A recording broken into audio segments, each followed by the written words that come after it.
গ্রামের শেষ প্রান্তে একটা ছোট্ট বাড়িতে বাস করত জুই এবং মেঘা নামে দু বোন। তারা ছিল পিঠে পিঠি, খুব মিল ছিল তাদের মধ্যে। তাদের ভালোবাসার কথা পুরো গা জানতো।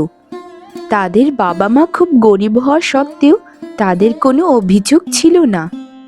দিদি, বলছি যে বাবার তো অনেক কষ্ট হয়ে যাচ্ছে, এভাবে আর কতদিন চলবে বলো তো? আমরা যদি কোনো কিছুতে একটু বাবা মাকে সাহায্য করতে পারতাম তাহলে খুব ভালো হতো। জানো দিদি, বাবার কষ্টটা না আর চোখে দেখতে পারি না। সারাদিন কত পরিশ্রম করে আমাদের জন্য। এই সংসারে দুবেলা দুমুঠো খাবারের যে অত দাম সেটা আমার জানা ছিল না গো দিদি। বোন মেঘা, তোর বয়স তো অনেক অল্প, আরো যখন সময় যাবে আরো অনেক কিছু জানতে পারবি। এগুলো তো কেবলমাত্র শুরু, কিন্তু আমি অনেক ভেবেছি জানিস, অনেক কিছু ভেবেছিলাম যে এই করব সেই করব, কিন্তু আমাদের হাতে টাকা কোথায় বল? কোনো কিছু ব্যবসা করতে গেলেও তো টাকার প্রয়োজন হয়। সেই টাকাটা আমি আনবো কোত্থেকে? এই পৃথিবীটা তুই যত সহজ মনে করবি তার থেকেও অনেক বেশি কঠিন। তবে দেখি ভাগ্যে কি আছে, আর একটু চেষ্টা করে দেখি কিছু করতে পারি কিনা। আমার তোমার প্রতি বিশ্বাস আছে দিদি। তোমার মতো বোন যার ঘরে আছে তার কোনো চিন্তাই নেই। তুমি কত ভালোবাসো আমাদেরকে, মা বাবাকে সবসময় মাথায় করে রাখো। তোমার মতো এরকম মেয়ে কজনের ঘরে আছে গো? আরে ধুর পাগলি, মা বাবাকে তো সবাই ভালোবাসে, কেউ কম কেউ বা বেশি, এটুকুই পার্থক্য। আচ্ছা শোন, তুই মন দিয়ে আমার মাথাটা একটু বিলিয়ে দে তো, আর কোনো কথা বলিস না, পরে যা করার করব। আমার বোনটা না দিন দিন খুব বড় হবার চেষ্টা করছে। তুই কিন্তু এত বড় হোসনি যে সব কিছু তোকে বুঝতে হবে। আমার তো তোকে নিয়ে চিন্তা রে বোন। তোর ভবিষ্যতের কথা ভেবে আমাকে অন্তত একটা কিছু করতেই হবে। আচ্ছা, তুই আর এসব নিয়ে ভাবিস না কোনো, আমাকে ভাবতে দে। আর তুই আমার মাথাটা ভালো মতো বিলিয়ে দে, আর কিছু তোকে করতে হবে না।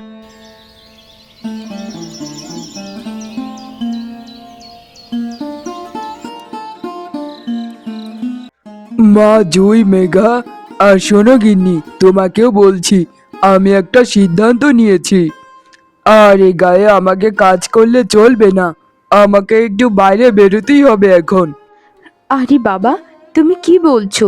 তুমি কোথায় যাবার কথা বলছো? আর এই গায়ে কাজ করতে কি সমস্যা? আমাদের তো অত টাকার দরকার নেই বাবা, যে তোমাকে চোখের আড়াল করে অন্য দূরে কোথাও পাঠাই। কিন্তু মা, তোদের দু বোনের ভবিষ্যৎ কি? আমি তোদের জন্য কি করেছি এ জীবনে?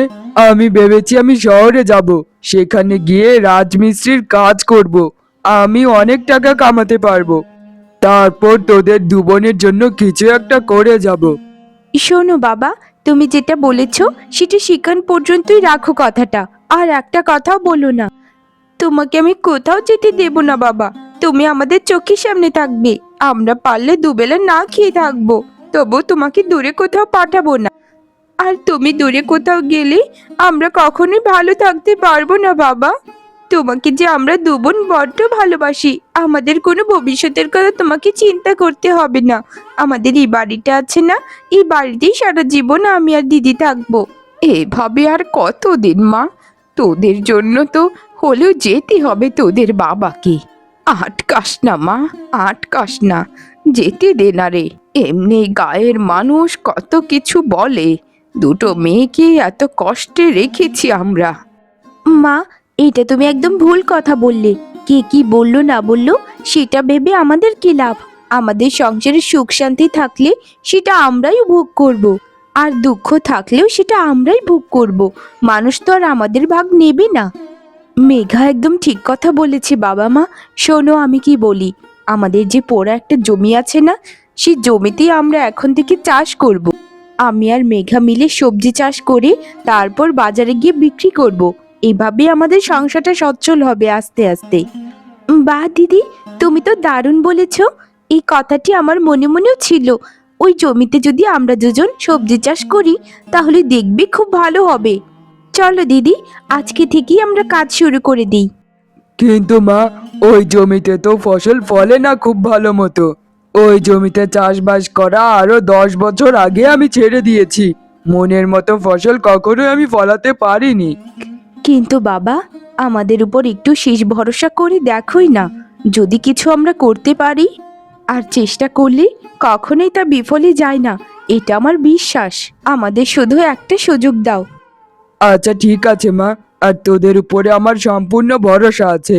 তোরা যা করবি ভালোর জন্যই করবি। জুই ও মেঘা তাদের বাবার কথা শুনে খুব প্রশান্তির একটা মুচকি হাসি দেয়। তারা মনে মনে প্রতিজ্ঞা করে যে কোনো মূল্যেই হোক সেখানে খুব ভালো সবজি চাষ করেই দেখাবে। পরের দিন থেকে জুই এবং মেঘা দু বোন মিলে খুব পরিশ্রম করতে থাকে তাদের পোড়া জমিটার উপর। আস্তে আস্তে সেখানে সবজির চারা এনে রোপণ করে। কিছুদিনের মধ্যেই খুব ভালো সবজির ফলন সেখানে হয়ে যায়। মা, এত ভালো ফলন আমার চোখে কোনো দিন দেখিনি। তোরা দুজন খুব কষ্ট করেছিস সেই সবজি বাগানটার উপর, তাই না? আসলেই আমরা ধন্য মা বাবা, ধন্য আমাদের সংসার। না মা, সেরকম কোনো ব্যাপার নয়। দিদি আমাকে সব সময় বোঝায় যে যারা পরিশ্রমী তাদের কষ্ট কখনো বৃথা যায় না। আর আমি আর দিদি মিলে কত কষ্ট করেছি এই বাগানটার উপর, এখন আমাদের পরিশ্রমের ফল দেখতেই তো পাচ্ছ। গায়ের ছেলেরা যা করতে পারেনি সেটা তোরা করে দেখিয়েছিস মা। আসলেই আমি গর্বিত একজন পিতা। এই যে এত কষ্ট করে সবজি বাগানটা করেছিস, এখানে তো আমাকে একটুকু কাজ করতে দেসনি। সেই ছোটবেলা থেকে দেখে এসেছি বাবা যে তুমি আমাদের সংসারের জন্য কত কষ্ট করেছো। এখন তোমাদের এই শেষ বয়সে এনে কি করে এত কষ্ট করতে দিই বলো তো? এখন যা করার আমরাই করব। যেগুলো ছেলেরা পারে সেগুলো মেয়েরা কেন পারবে না? মা বাবা, তোমরা এখন বাড়ি চলে যাও। আমি আর মেঘা মিলে এখন এগুলো নিয়ে গ্রামের রাস্তায় গিয়ে বসি, দেখি তারপর কি হয়। আমাদের জন্য প্রার্থনা করো বাবা মা, আমরা যেন অনেক সবজি বিক্রি করতে পারি। তোদের জন্য আমি আর তোর বাবা মিলে মন ভরে সব সময় প্রার্থনা করি। তোরা সারা জীবন এভাবেই মিলেমিশে থাকিস মা। তোদের যেন নজর না লাগে, বোনের প্রতি বোনের ভালোবাসা যেন এভাবেই অটুট থাকে। এরপর তারা দুই বোন মিলে কিছু সবজি নিয়ে গ্রামের রাস্তার ধারে বসে, যেখানে মানুষজনের আনাগোনা থাকে। তাদের সবজিগুলো খুব ভালো ফলন হয়েছিল, দেখতেও বেশ ভালো লাগছিল। আরে তোমরা রতন চাষির দুই মেয়ে না? তা তোমরা সবজির ব্যবসা কোন দিন থেকে দিলে? এগুলো কোথা থেকে কিনে আনলে গো? সবজি তো একজনই পাইকারি দামে বিক্রি করে, গায়ের হারুন ব্যাপারী। ওদের থেকেই এনেছি মনে হয়। না কাকু, না কাকিমা, এগুলো আমরা কারো কাছ থেকে এনে বিক্রি করছি না।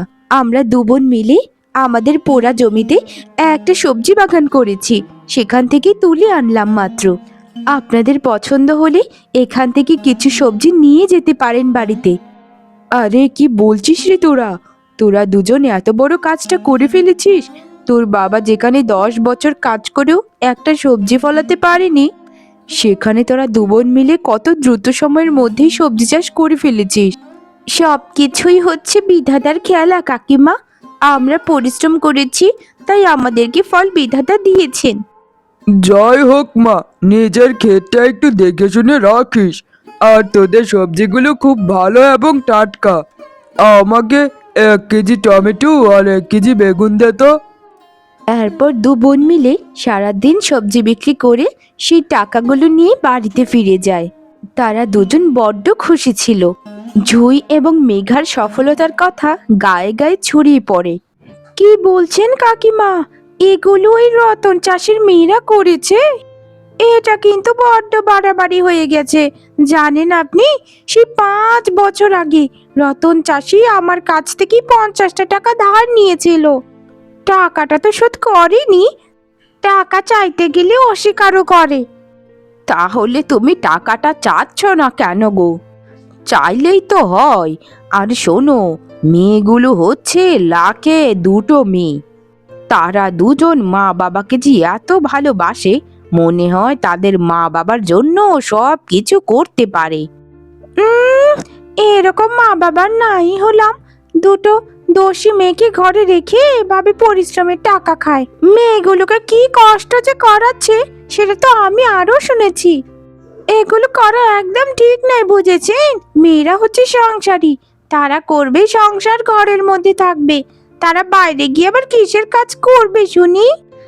আমিও তো সেটাই বলি, কিন্তু আমি যদি সারা দিন চিল্লাই, আমার কথা কে শুনবে?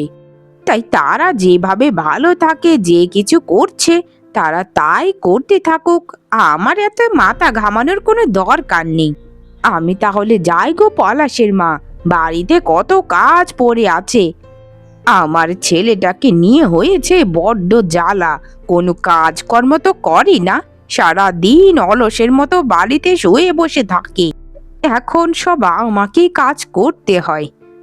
ও আচ্ছা, তাহলে ওই রতন চাষের মেয়েরা কি বোঝাতে চাচ্ছে, বুঝেছি, যে গাঁয়ের ছেলেরা তাদের মা বাবাকে একদম ভরণ পোষণ দেয় না, কিন্তু তারা মেয়ে হয়েও তারা এটা করে দেখাবে।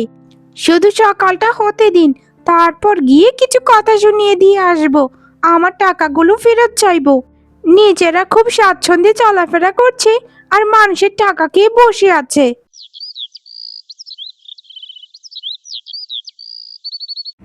বাড়িতে কি কেউ আছো? আমার টাকাগুলো ফেরত দাও। তোমাদের তো অনেক টাকা হয়েছে, এখন তো টাকাগুলো দিতে কোনো সমস্যা হবে না, তাই তো? আরে দিদি, বাড়িতে এসে এভাবেই কেন চিল্লাপাল্লা করছেন? আপনার কিসের টাকা? আমাদের দয়া করে একটু বুঝিয়ে বলুন। আর বাবা মা তো বাড়িতে নেই, তারা পিসির বাড়িতে গেছে একটু। তোর বাবা কিছু বছর আগে আমার কাছ থেকে 50 টাকা নিয়েছিল কান্নাকাটি করে। তোদের নাকি তখন খুব অভাব ছিল, ঘরে খাবার ছিল না। আমিও দয়া মায়া করে তোদের বাবাকে টাকাটা দিয়েছিলাম, কিন্তু কে জানতো যে টাকাটা এভাবে মেরে খাবে? দিদি, আপনি বাবার নামে এরকম কেন বলছেন? আমার বাবাকে এগুলো দয়া করে বলবেন না। আর আমি আমার বাবাকে জিজ্ঞেস করেছিলাম যে কারো কাছ থেকে তিনি ধার নিয়েছিলেন কিনা। তিনি তো বলেছিলেন, কিন্তু বাবা তো বলেছিলেন পলাশের মায়ের কাছ থেকে আমি 50 টাকা নিয়েছিলাম কিছু বছর আগে, সেটা ফেরতও দিয়েছিলাম। কি? এত বড় মিথ্যে কথা! আমার টাকা কখন ফেরত দিয়েছে? এটার কি কোনো প্রমাণ আছে? আর তোরা দু বোন মিলে তো খুব উপার্জন করছিস, সবজি ক্ষেত থেকে সবজি তুলে তুলে গায়ের রাস্তায় গিয়ে বিক্রি করছিস। দে দে, আমার টাকাটা এক্ষুনি ফেরত দে। তোদের বাবা মা আসলে পরে তোদের বাবা মাকে বলিস। মেয়েরা মেয়েদের মতো থাকতে হয়, বুঝেছিস? ছেলেদের মতো হতে গেলে সমাজে অনেক বাধা বিপত্তি আসে। দে দে, আমার টাকাটা ফেরত দে বলছি। দিদি, অনেকক্ষণ ধরে আপনার সব কথার মধ্যে তাল মিলিয়ে যাচ্ছি, কিন্তু আপনি এটা কি বললেন যে আমরা ছেলেদের মতো হতে চাচ্ছি? নিজের সংসারে নিজে কাজ করে বাবা মাকে দেখাশোনা করাটা কি মেয়েদের কাজ নয়? আমি এখনই বলছি, এখান থেকে আপনি চলে যান। আর আপনিও জানেন, আমরাও জানি, আপনি আমাদের কাছে কোনো টাকা পান না। চলে যান দিদি, চলে যান। তাদের দু বোনের কথা শুনে গায়ের পলাশের মা সেখান থেকে চলে যায়। দিদি, আমি এখন আর একটা কথা বুঝতে পারছি, তুমি যদি কোনো ভালো কাজ করো, সেটা গায়ের অনেকেই তোমাকে দেখতে পারবে না। আমরা কখনো মানুষের কুকথায় পরিচিত হব না দিদি, আমরা শুধু নিজেদের লক্ষ্যে এগিয়ে যাব। এই তো, এই তো আমার লক্ষ্মীমন্ত বোনের মতো কথা। এই যে পলাশের মা তো এসেছিল আমাদেরকে কথা শোনাতে, তার কথা শেষ, সেই চলে যাচ্ছে। জানি না এরকম করে মানুষের মনে কি শান্তি পায়। আরে মা, তোরা কষ্ট করে কেন টাকা পয়সা নষ্ট করে এগুলো আমাদের জন্য কিনতে গেলি বলতো? আমাদের তো জামা কাপড় ছিলই। বাবা, সেই ছোটবেলা থেকে দেখে আসছি, সবসময় নিজেদের কথা চিন্তা না করে আমাদের কথাই চিন্তা করেছো। প্রতি উৎসবের সময় আমাদেরকে কত কষ্ট করে নতুন জামা কাপড় কিনে দিয়েছো, কিন্তু তোমরা নিজেরা ছেঁড়া জামা কাপড় পরে রয়েছো। তাই বলে তোদের এত কষ্টের টাকা দিয়ে আমাদের জন্য কাপড় কিনে আনবি মা? আসলেই আমরা জানি না কি ভালো কাজ করেছিলাম, যার জন্য তোদের মতো দুটো মেয়ে আমাদের সন্তান হলো। না মা, এটা তুমি একদম ভুল কথা বললে। আমরা তোমাদের ভালো মেয়ে নই, তোমরা হচ্ছ আমাদের ভালো মা বাবা। যা যাও, তোমরা এখনই এগুলো পরে এসো। এরপর ঝুই আর মেঘার কথা মতো তাদের বাবা মা নতুন জামা কাপড় পরে তাদের সামনে এসে হাজির হয়। বা মা বাবা, তোমাদেরকে তো দারুণ মানিয়েছে কাপড়গুলো। মনে হচ্ছে আমাদের সামনে কোনো জমিদার এবং জমিদারের গিন্নি দাঁড়িয়ে আছে। খুব সুন্দর লাগছে। দিদি, বাবা মাকে তো এত সুন্দর কোনো দিন লাগেনি। আমি বড্ড খুশি দিদি, বড্ড খুশি। রতন চাষির সংসারে এত সুখ কখনো আসবে সেটা রতন চাষি ভাবেনি। খুশিতে তাদের চোখ ছলছল করছিল তখন। মা, আজ যে আমি পারছি না, আমার যে বড্ড কষ্ট হচ্ছে মা। আমাকে কিছু ওষুধ খেতে দাও না। আর কতবার বলবো তোমাকে? আমি এখন কি করব? আমার ছেলেটার জন্য ওষুধ কেনার টাকা কোথা থেকে আনবো? হে বিধাতা, তুমি কেন এটা করলে আমাদের সাথে? আমার ছেলেটার রোগের চিকিৎসা করব কি করে? ওগো, তুমি কিছু বলছো না কেন? আমাদের ছেলেটা কি এভাবেই শেষ হয়ে যাবে? আমি আমি আমার ছেলেকে ছাড়া যে থাকতে পারবো না। তুমি কিছু বলছো না কেন? তুমি তো জানোই গিন্নি, আমি ব্যবসায় কত বড় ধরা খেয়েছি। না হলে আমাদের টাকা পয়সার কোনো অভাবই ছিল না। জানি না আমাদের উপর বিধাতা কেন হঠাৎ করে অসন্তুষ্ট হয়ে গেলেন। গায়ের কেউ আমাকে টাকা ধার দিতেও চাইবে না। এক কাজ করলে কি হয় গিন্নি, তুমি রতন কাকার মেয়েদের কাছে কিছু টাকা ধার চাইতে পারো, দেখো দেয় কিনা। হায় রে, কে জানতো যে জুই এবং মেঘার কাছে আমাকে কোনো না কোনো একদিন যেতে হবে? সেদিন তো তাদেরকে কত কথা শুনিয়ে আসলাম। জানি না আমাকে ওরা ধার দেবে কিনা। না, এসব ভেবে লাভ নেই, আমাকে যে যেতেই হবে। আমার সন্তানের সুস্থতা সবার আগে। বোন জুই, মেঘা, আমাকে ক্ষমা করে দে বোন। সেদিন তোদেরকে আমি কত কথা শুনিয়েছি, এগুলি সব মিথ্যে কথা ছিল। আমি বড্ড বড় বিপদে পড়ে গেছি রে, আমাকে একটু সাহায্য কর। আরে দিদি, এইভাবে আপনি পড়ে আছেন কেন? দয়া করে উঠে কথা বলুন। আপনার কথা আমরা মন দিয়ে শুনবো। কি হয়েছে বলুন তো? না, আমাকে এভাবেই ক্ষমা চাইতে দাও। আমার আমার বাচ্চাটার খুব অসুস্থ। পলাশ কতদিন ধরে বিছানায় পড়ে আছে, তার চিকিৎসা করাতে পারছি না আমরা। আমার স্বামী ব্যবসায় বড় ক্ষতি হয়ে গেছে। আমাদেরকে কিছু টাকা দিয়ে সাহায্য করো বোন, আমরা আবার শোধ করে দেব। এ কি বলছেন দিদি? পলাশের এত বড় অসুখ, সেটাই এখন এলেন? আগে কেন এলেন না বলুন? আহারে, বাচ্চা ছেলেটাকে দেখলে আমার বড্ড মায়া হয়। শুনুন দিদি, একটা কথা কি জানেন? মানুষের মধ্যে ভুল ভ্রান্তি হয়, এটার জন্য কি কেউ কখনো থেমে থাকে বলুন? আর আমরা এক গায়ের মানুষ, আমরা সবাই হচ্ছি প্রতিবেশী। তাই প্রতিবেশীদেরকে প্রতিবেশী অবশ্যই সাহায্য করবে। পলাশের চিকিৎসার জন্য যত টাকা লাগে সব আমরা দুবোন মিলে দেব। এই টাকাগুলো ফেরত দেবার একদম প্রয়োজন নেই। আসলেই তোরা মানুষ নাকি কোনো দেবদূত আমি জানি না। আমাদের গায়ের জন্য তোরা দুজন আশীর্বাদ। আমি প্রার্থনা করব তোদের জন্য, তোরা অনেক বড় হ বোন, অনেক বড় হ। মেয়ে হয়ে তোরা দুবোন মিলে রোজগার করছিস, সেটা আমি কেন, গ্রামের অনেকেই দেখতে পারতো না। কিন্তু আস্তে আস্তে তোরা সবার মনের মধ্যে জায়গা করে নিচ্ছিস।